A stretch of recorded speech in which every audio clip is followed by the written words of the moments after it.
All right, here we are. We're on chapter 5. We finished up that first material. Hopefully you've all taken your first exam, and we're moving into the more cognitive material. We're going to talk Piaget. As I told you, Piaget is hugely influential. This guy is amazing. We're going to talk about how cognition develops. As a fact, cognitive development must go hand in hand with physical development, because as we said in the last chapter, smart does not mean having lots of neurons. Smart does not mean having lots of synapses. Smart means having an efficient network of connections between your neurons. So clearly the physical development and cognitive development are running hand in hand.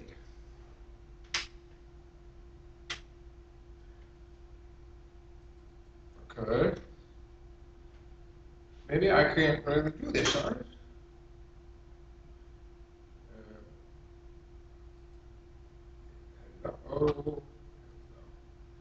All right, here we go. All right, fine. Okay, so here's Piaget. He talks about the child constructing, building up. Piaget's constructivist view, the most influential, all right, whatever. He was 7 decades. He wrote a lot of stuff. Much of his work involved detailed case studies on his own children, which is troublesome. As I told you earlier, a case study is a useful technique for doing research, but its major limitation is that you can't effectively, what am I trying to say? I got distracted by the clock. Think about it. You can't take your findings and apply it to other people that well. So what's true of his children may or may not be true of other children. Piaget saw children as very actively trying to understand their world, not passive, not just sitting there just absorbing like a sponge or something, but actively seeking out and understanding. Children's thinking showed a lot of regularity and consistency. Children made some funky errors in thinking. Their logic was weird. And it turned out that all 4-year-olds tend to make the same stupid mistakes, or not stupid, same types of errors.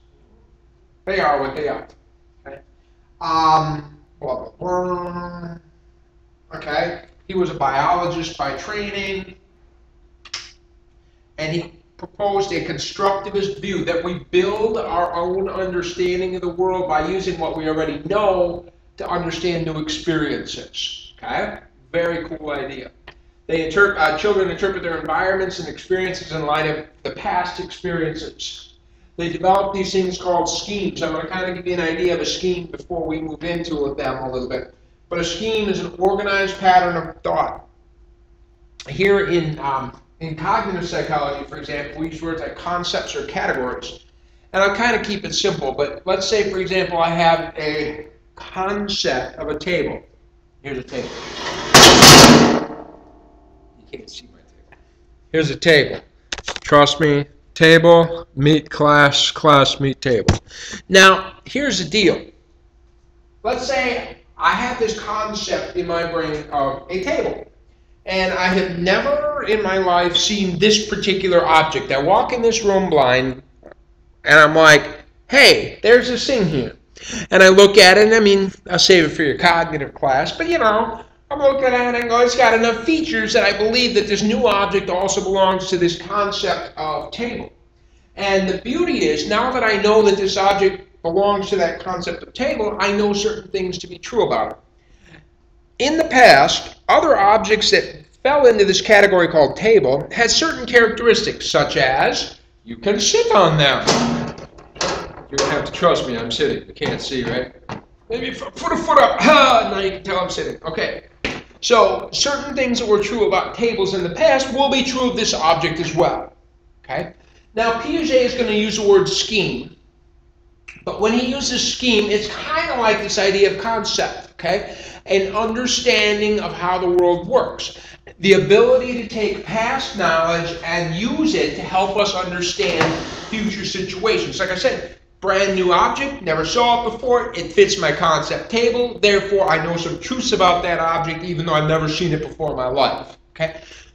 This is pretty cool. It's an understanding of how the world works, but a scheme can be something else, like something beyond physical objects in the world, of course. It can involve a scheme for a restaurant and what is supposed to happen at restaurants and what is supposed to be, what is supposed to be where and who's supposed to behave like what, and etc. Okay? And this is interesting, but this idea of these concepts is knowledge. Concepts are knowledge, don't get me wrong, schemes are knowledge. But more important than that is this notion, in fact this goes all the way back to Plato, and true knowledge comes not from knowledge of these schemes or concepts or categories or whatever we're going to call them, but from an understanding, a complex understanding of how these schemes work together. Okay? Knowledge of tables is really important, and knowledge of chairs is really important. But true knowledge comes from understanding how the concepts of table and chair interact with each other. Okay? That's where knowledge comes from. And granted, that's kind of a silly example, but that's not bad. It's not just an understanding of these basic schemes, but how they work together. Okay? So I'm going to kind of use these words scheme, and schema in a moment here. Schemes are combined into cognitive structures that use to organize existing knowledge, okay, my existing knowledge about tables, and filter new experiences. There's this new object in this room, I wonder what it is. It fits this category called table, therefore it allows me to do something. Interaction with the environment is essential for cognitive development. Yeah, it makes sense, you have to learn it. Three common processes guide our interactions, that's organization, adaptation, and reflective abstraction. Let's take a look at those. Organization is a species' tendency to form increasingly coherent and integrated entities. Okay? Whether we're talking about cells that organize together into tissues, tissues that organize together into organs in our body, and organs in our body which organize into systems like nervous systems and stuff. And this is both psychology and biology.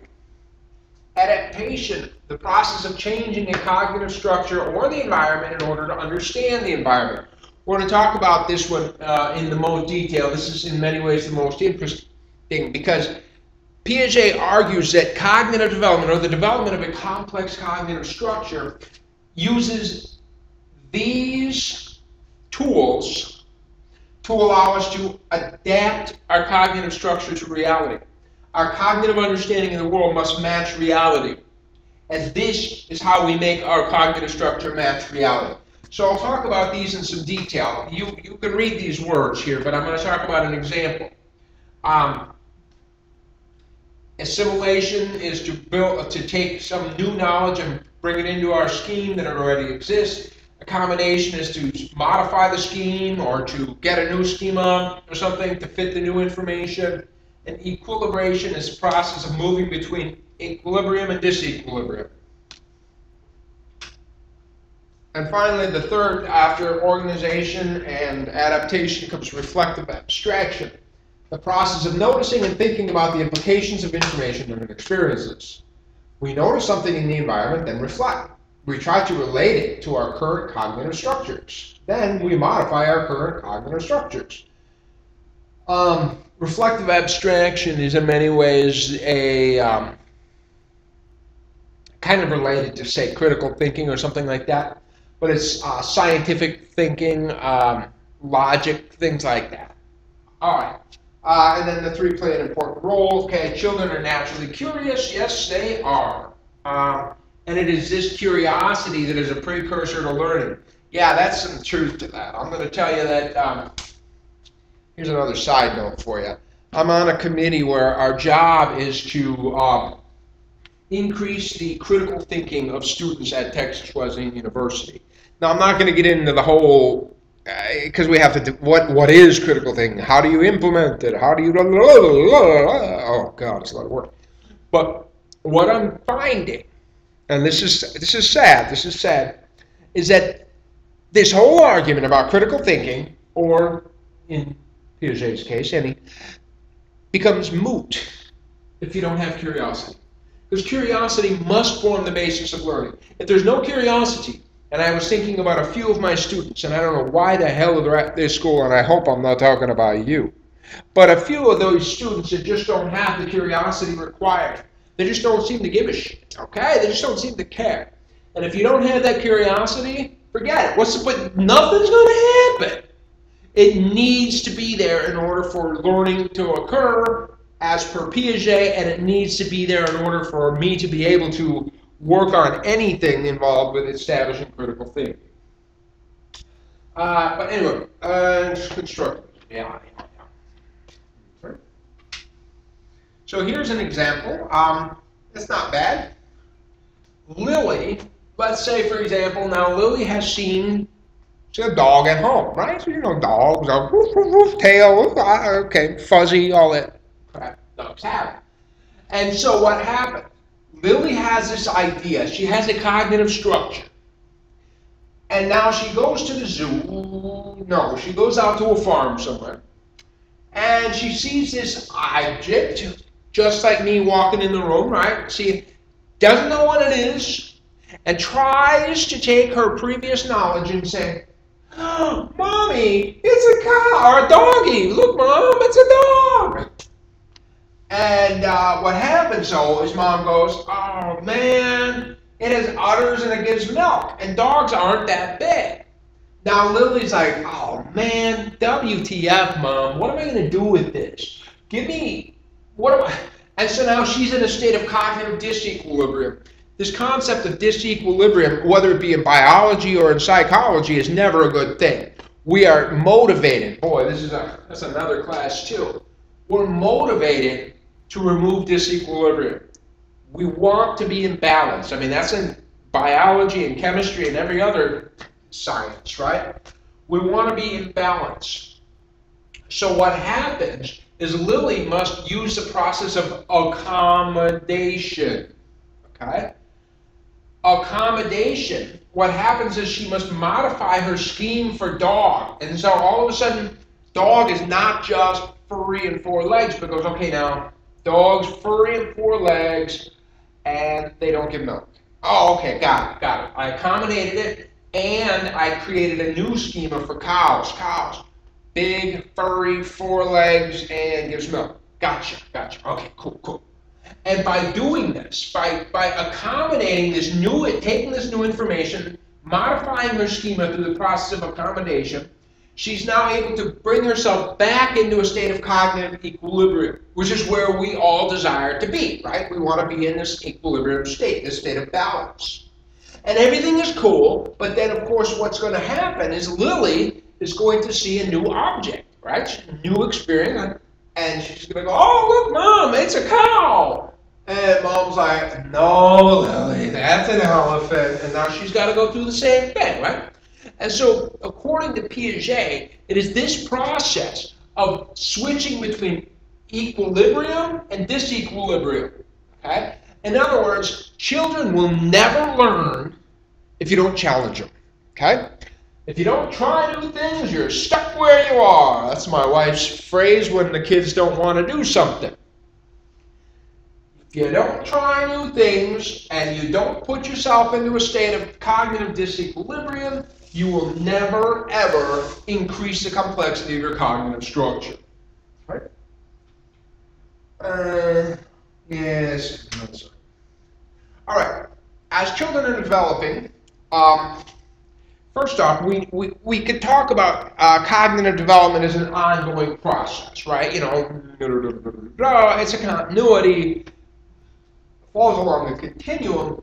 Yet, according to Piaget, even though there's this continuum, there are discrete steps or stages that go in there.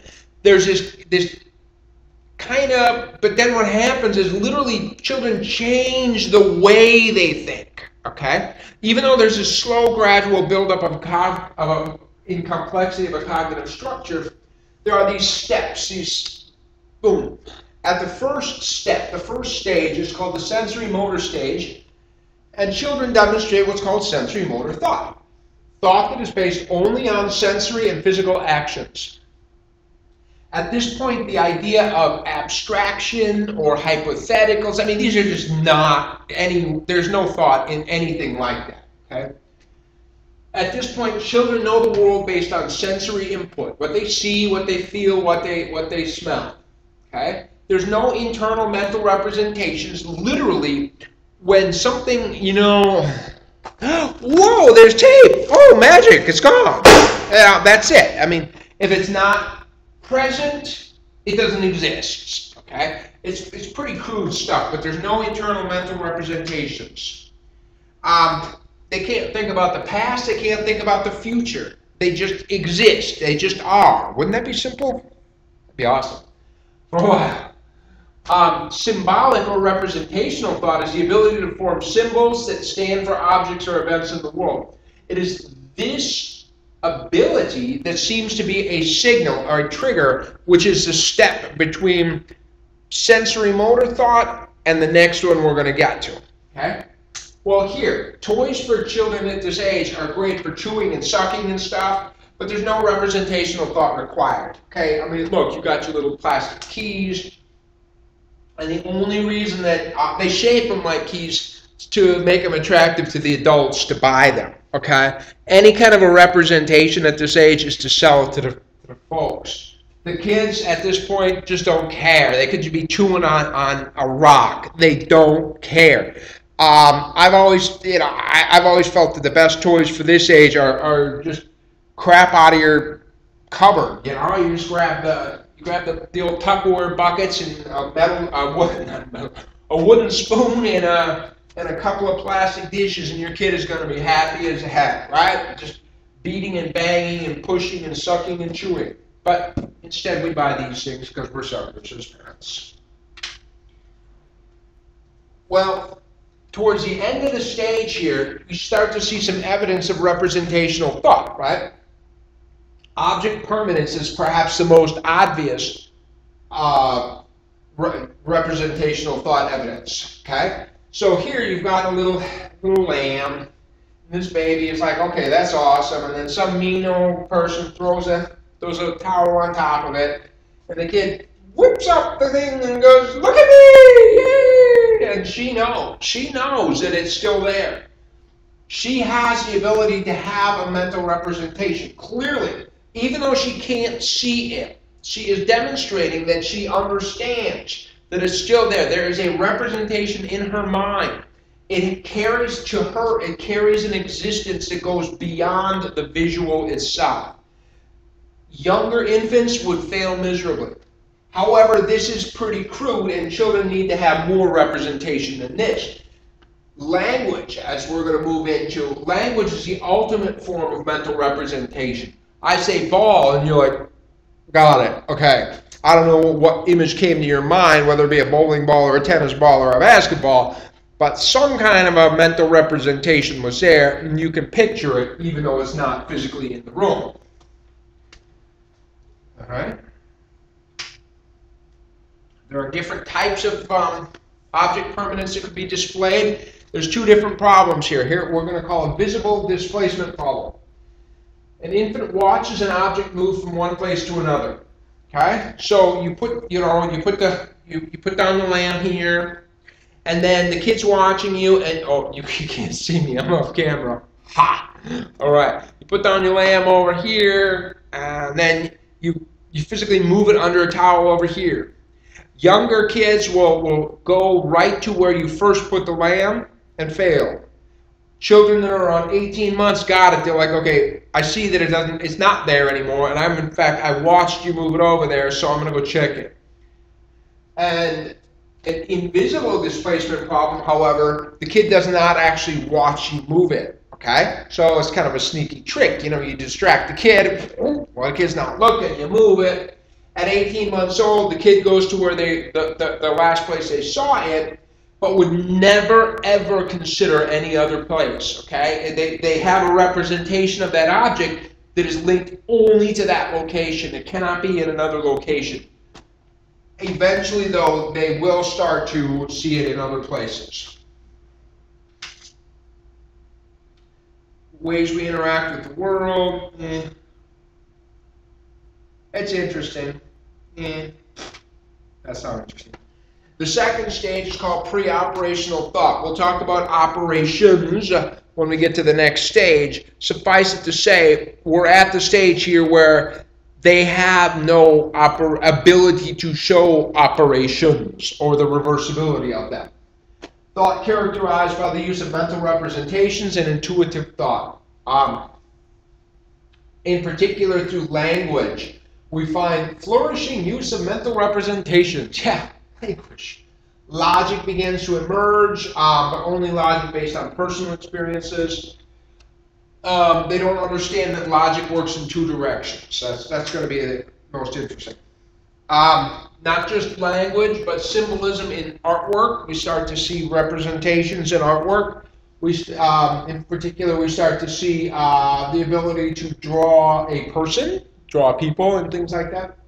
They start to have symbolic play, you know, a banana as a phone, or if it's a boy, a stick as a gun. You start to see fantasy play to represent stuff. At an earlier stage, if you give a Barbie doll to a 1-year-old, it's just chew on Barbie's head, okay? And you could switch out Barbie and Ken, and it didn't matter to a 1-year-old or a 2-year-old. Barbie equals Ken. There's no difference. But once your kids get old enough to have this representational thought, she represents not just something you can chew on, but something that is representing a woman, and Ken is something that represents a man. So clearly at this stage, a Barbie doll becomes a toy which it has possibilities. Before this point, they're just things to chew on. Here is a development of mental representation. I don't necessarily know that, though I'm sure there is a development of mental representation going on here. There is also a development of fine motor control, therefore the ability to put it on paper. Okay, so it's kind of both things together. I like this. Head, body, right? There's something there. I like the hands. I mean, look at the fingers. 1, 2, 3, 4, 5, 6, 7, 8 fingers on one hand and 5 on the other. That's like a spider hand, isn't it? That's awesome.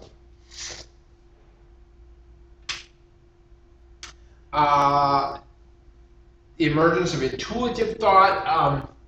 Eventually, the children begin to see how, different than logic, whatever. As a lack or as a failure of intuitive thought, anyway, is this concept of egocentrism. Here is a famous one where they'll ask this boy, they'll say, okay, now you see the clown over here, tell me, what does the clown see? And this boy, if he's young, if he's demonstrating egocentrism, will say, the clown is seeing, and then will describe what he himself is seeing. Okay? An inability to see the world from another's perspective. And this is an important part, because the ability to see the world from another's perspective is a humongous component of not just cognitive development, but also we're going to talk social development and moral development. If you want to be a fully morally developed person, you must understand the world from another's perspective. Right? So what we're talking about here is cognitive development, but clearly it cannot be separated from moral development and social development either. Okay? Animism, yeah. But perhaps one of the most famous things that came out of Piaget's work is the conservation problems. And these conservation problems are very interesting. Conservation is this idea that even if something changes the way it looks, it's still the same. There's no magic. Magic doesn't happen. An operation, by definition anyway, are reversible mental actions which the pre-operational child is not capable of. Okay? Before the ability to. Let me show you a failure of conservation. This is awesome. Take this kid and there's 2 beakers and they go, okay, little man, which one has more in it? Some kids, by the way, they're little perfectionists. They're kind of annoying. They're like, oh, this was a tiny bit. So you got to, just to make them happy. And then finally, eventually, they're going to give you this. They're the same. Okay, cool. So now she takes this one, she flips it upside down. She goes, now, which one of these has more in it? She's like, dude, that one, look, it's higher. Wait a minute. Right? Conservation failed. And so he did different conservation problems using quantity. And in this case, how many are in each row? Is it the same? Yes, no. And then this one, they spread it out, and yes, no. And this reminds me of, in fact, when my brother took advantage of me. I remember he was maybe 8 and I was maybe 4 or 5 or something like that. And I remember I got a dollar bill for my birthday. Man, that is a big money when I was a kid. I got this dollar bill, and he convinced me to trade it for somewhere around 33 pennies. And I'm like, look at all these, and you just got one. I give you this big pile. Oh, God. Can you believe he took advantage of a pre-operational child? What a bastard, huh? Or we could talk about the cups have the same, and then we pour one into a tall glass, which one has more? Or say clay, these balls are the same size. Now if I roll one out like a hot dog, and now the kid believes that now maybe this one has more because it's wider, or this one has more because it's longer. I don't know what the kid's going to think.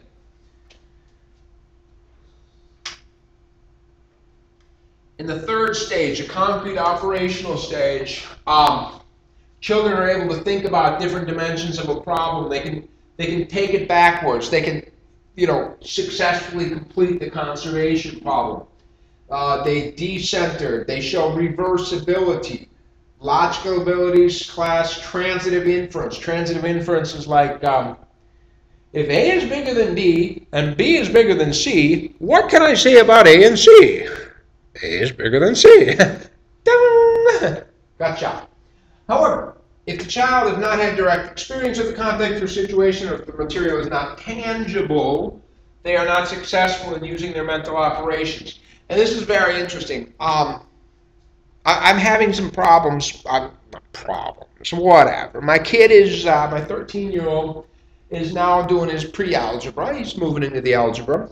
And I'm finding that some of those algebra things, f of x equals 4x plus 3, it's an equation of a line, it's no big deal, and he's all freaked out, and he doesn't know what the hell to do, and he doesn't get it. So I take the exact same problem, and I just change the words around, and I say, the total cost that this child has to pay when he goes to the grocery store is a function of the number of bananas plus the $5 that he must pay his daddy for taking him there, or something. And I mean, then my kid's like, oh yeah, and he draws it, and he graphs it, and he's got it, and it's cool because he can represent that. But even now, and he's 13, we still have some issues with him being able to, and I don't blame him. I mean, f of x equals 4x plus 9, what the hell is that, If you were talking bananas and the amount of money that daddy had to spend on gas to get to the store, he's got it, okay? He can graph it. He's got some real examples. And we're all guilty of this, don't get me wrong. We're all guilty of this, because that hypothetical math is sort of a modern invention. In the final stage, formal operational thought, when an adolescent gradually learns to use hypothetico-deductive reasoning and extend logical thinking to concepts that are abstract. Before this age, ideas like truth and justice are, they don't really have the same meaning, Beauty is just, and so we find that only at this stage can these words really be thought of in what we consider to be a mature fashion. However, kids are not perfect. I mean, none of us are perfect. But adolescent egocentrism refers to an adolescent's inability to distinguish between their own abstract reasoning and the way other people think. Hypothetical deductive reasoning is the ability to plan and create systematic tests to explore multiple variables, literally scientific logical thought. The scientific method, and creating hypotheses and testing hypotheses and different variables and stuff. Okay? Here, for example, you ask a child, what is it that they're, or imagine, putting this weight onto this string and swinging it in a pendulum fashion, and asking the kid, what is it that will influence how the speed of this pendulum? Will it be the length of the string? Is the length of the string going to influence how fast the pendulum swings? Or is the amount of weight on there going to influence how fast the pendulum swings? Or is it the height at which you start that will influence how fast it goes? And children, before they've reached formal operational thought, will just kind of randomly start to do different things. Okay? Once children enter formal operational thought, what they'll do is they'll systematically, they'll say, okay, what I'll do is I'll take the short string, attach the smallest weight, and then start it here, and then start it here, and then start it here. And then they'll go, okay, how about I'll use the shortest string and then use the middle weight. And start it here. So in other words, they'll go through systematically and explore all of the different ways that the way it might work.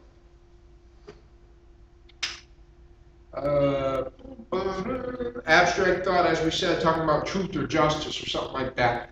Hopefully, when children enter this age, they begin to see that there is that the majority of the time in the world, and we're talking politics too, buddy, that there's rarely a yes-no answer. There's rarely a good guy, bad guy, right? And we see that every day on the news, a presentation of good versus evil. And it's not necessarily true that it's good versus evil. There's degrees of goodness in everything, and it depends who you ask. It was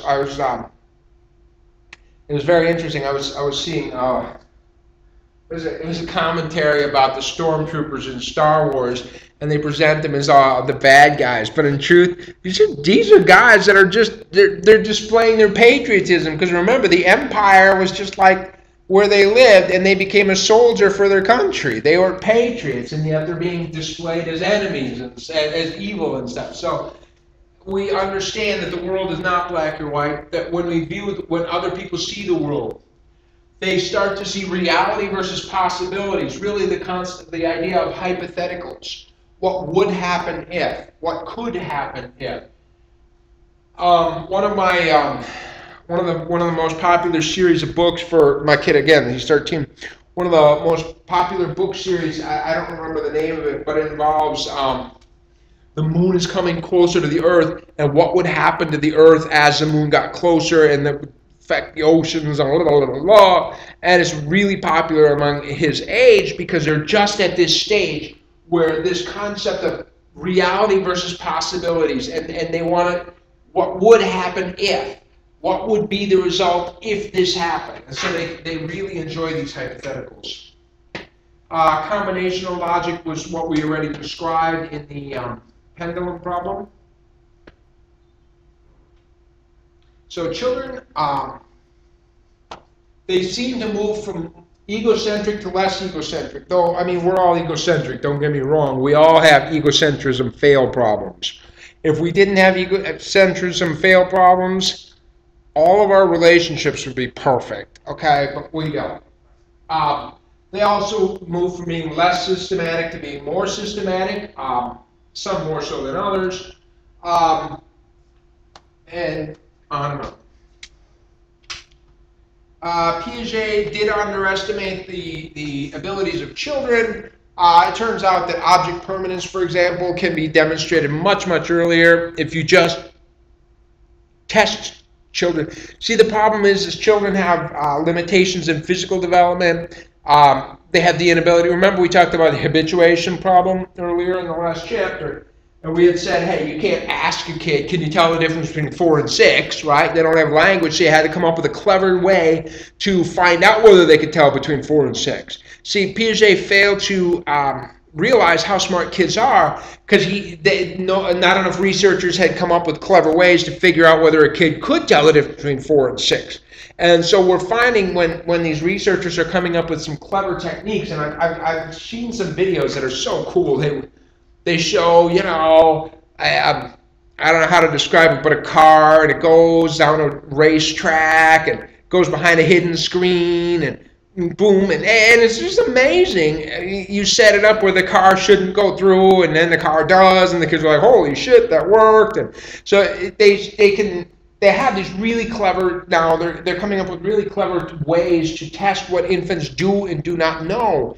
And they're finding that infants know far more than Piaget gave them credit for. Okay?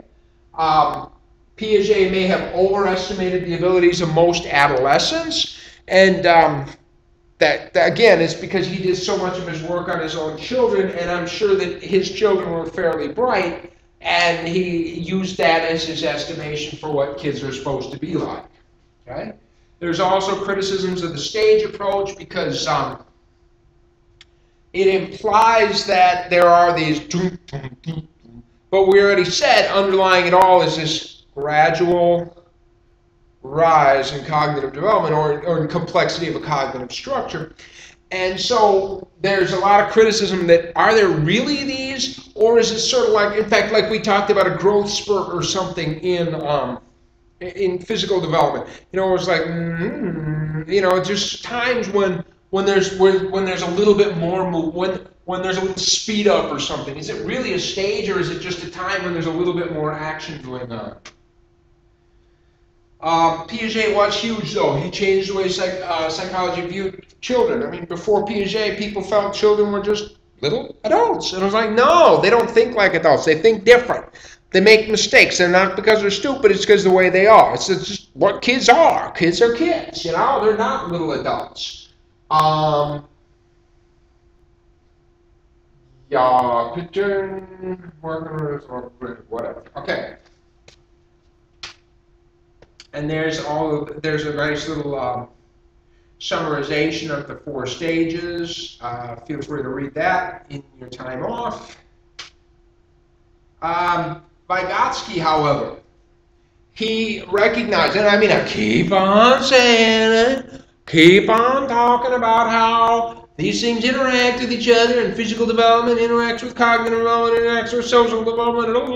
Vygotsky said, hey, you know what you're failing to think about? You're talking about cognitive development of a child, and you're talking about that child as somehow an isolated creature or something like that. It's somehow, and I mean, you have an existence which is in fact independent from the world, but you do not exist in isolation. You are not completely alone. And so what does Vygotsky say is that the socio-cultural view, the people that you interact with and the culture you grow up in influence your cognitive structure and influence your cognitive development, okay?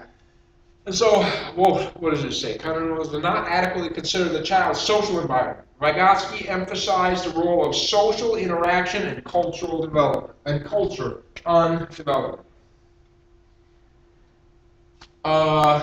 Children learn through speech, from hearing others. What does it say? This is part of Vygotsky I've never really quite got a handle on, but the next part I really enjoy. So here, let me just kind of read here. Acquiring cognitive structures from culture and social interactions. They listen to the language, which is now social speech, and they begin to create private speech. And we're going to get to this. We're going to get to more of this later when we start talking about language and stuff, because some questions about is language thinking, or is language somehow, or is thinking somehow independent from language and things like that. But anyway, according to him, it's this private speech, this internal private speech, which becomes the basis for cognitive activity. And I mean, that there's something to that. I mean, you'd be awfully hard pressed to have a now, okay, how about this? I can envision you having if you did not have the ability to speak, you had no language, you could be a mature thinker when it came to things such as balls and tables and chairs. I'm okay with that. You could be a cognitively complex creature. But without language, I challenge you to be a cognitively complex creature. I mean, in categories such as truth and justice and beauty. Because without language, what is truth? What truth is? All right. That's not a word that you want to draw in a game of charades. All right, if you're trying to play charades, they're like truth or Pictionary. That's funny. Trying to draw truth in Pictionary. Okay, so without language, you could not be a complex cognitive creature, and that's basically what this is getting into. Interpersonal interactions with adults or older, more skilled peers anyway, act to mediate the cognitive structures. Okay, so children have these cognitive structures. I got it. Piaget had talked about equilibrium, disequilibrium. It's this balance that makes complexity. What does he argue? He argues you have this cognitive structure. It becomes more complex as you mediate, as other people mediate the child and interact with it. Mediation is a process of introducing concept, knowledge, skills, and strategies to the child, often by the parent, but not always. Okay? Can be either formal, like in a classroom, or informal, as in at your dinner table. Okay? I think dinner table is where my kids pick up half of their knowledge. Teachable moments occur spontaneously, and good teachers learn to recognize when the kids are listening and ready for them. Okay? They don't always occur at 9, kids are not always ready for math at 9 o'clock in the morning when their math class starts. Okay? Formal setting. Mediation involves planning and intention on the part of the adult, usually involves a conscious effort, not always so. The zone of proximal development. I'm going to come back to this slide. I want to show you this concept. I want to show you this idea first. This picture, okay? The zone of proximal development is the distance between these 2 points we're going to talk about. At the bottom boundary, that is what is a child capable of doing if you just say, hey, go for it, do what you can do. What is the most a kid could do completely on their own? Then at the top boundary is going to be, if you were to hold the kid's hand and work with them and help them and stuff, what's the most difficult, the most complex thing that the kid could do? In between these two is called the zone of proximal development. This is the challenge zone or something like that, okay? This is where mediation should be occurring. Things that are down here, okay, aren't challenging the child at all because the child can already do it. And therefore, as I had said already earlier, and here's an even better time, one of my wife's favorite sayings, if you don't try new things, you're stuck where you are. If you continue to just do what you are already able to do, things down here, your cognitive structure will never, there is some, don't get me wrong, there is some beauty to this, okay, there is. As in, my daughter right now, she's 8, she's got her multiplication worked out. She can do her multiplication all on her own. She's at this point, definitely. Multiplication is under here somewhere, okay?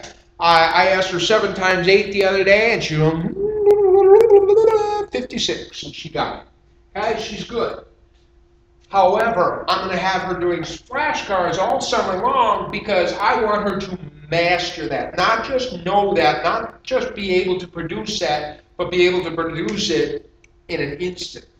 I can't snap today. I don't know. Whatever. Okay? The top boundary is this one, like we said, that what's the maximum a kid could do if you hold their hand and work with them.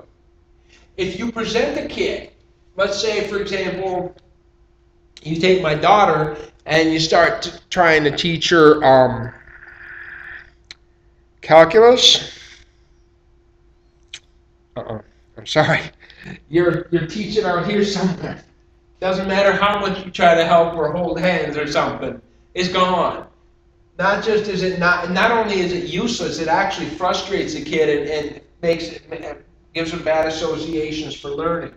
So a good teacher will know this and will know this. Okay? The problem is that in a typical classroom, this zone of proximal development doesn't always overlap for children. Some kids may be over here, their zone of proximal development is here.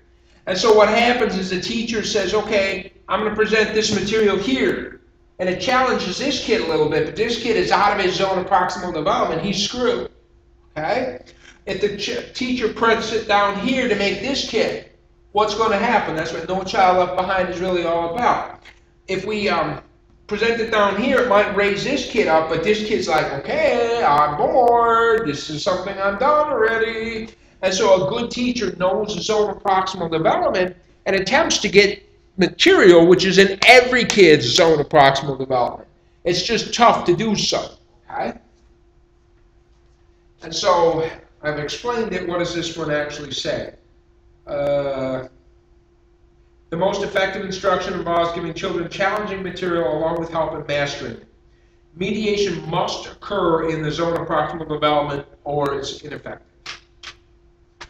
Scaffolding. Support given to a child as he or she develops a new mental function or learns to perform a particular task. This is interesting. I do this, in fact, a lot. A good example. Trying to teach my daughter about making her bed. And kids, it seems amazing to me that it doesn't seem obvious that you would just, if you put a sheet on your bed, you always start with the difficult corner first, right? The one in the far back, so that you're not trying to kneel on top of your own sheet while you're trying to put it on. Seems obvious to me. And so she doesn't, she has a hard time with that. So I will put that corner on for her, okay? I will help her with that and then have her do the most that she can do. She's not ready. If I said, go make your own bed, that's outside the top of her zone of proximal development, isn't it? It's out there. So what am I going to do? Use scaffolding to perhaps bring the task down to the level of her zone of proximal development. I will simplify the difficult parts. That's just putting that corner on again. Talk the child through the task. And these two are the same. I'm going to give reminders to her. Remember now, the reason I'm doing this, not just I'm helping do the hardest part here, but the reason I'm doing it is, and I'm going to explain it to her again, and she's got it. She's mastered it. I'm starting to think she's to the point where she can do it, and she just keeps asking me to help her because she wants help. Vygotsky's theory is good. It's very good. What kind of implications are there? Collaborative learning. Children learn by receiving help from more capable peers. Yeah, that's another result of No Child Left Behind. I'm a little resentful because my 8-year-old literally has become the second teacher in the classroom. Because her zone of proximal development, again, I'm a biased parent. I'm biased. My baby's a genius. But truth is, her zone of proximal development is above every other kid in the class. There's nothing that teacher can present to my daughter that's in her zone of proximal development, because anything in her zone of proximal development is past every other kid's. And the teacher has to, and I understand it, and I dig it, and I got it. That's the only reason. That's why GT is good. But of course, due to budget cuts, they cut GT out of kindergarten, first and second grade. They lost GT, and so my daughter now won't get GT again until next year for third grade.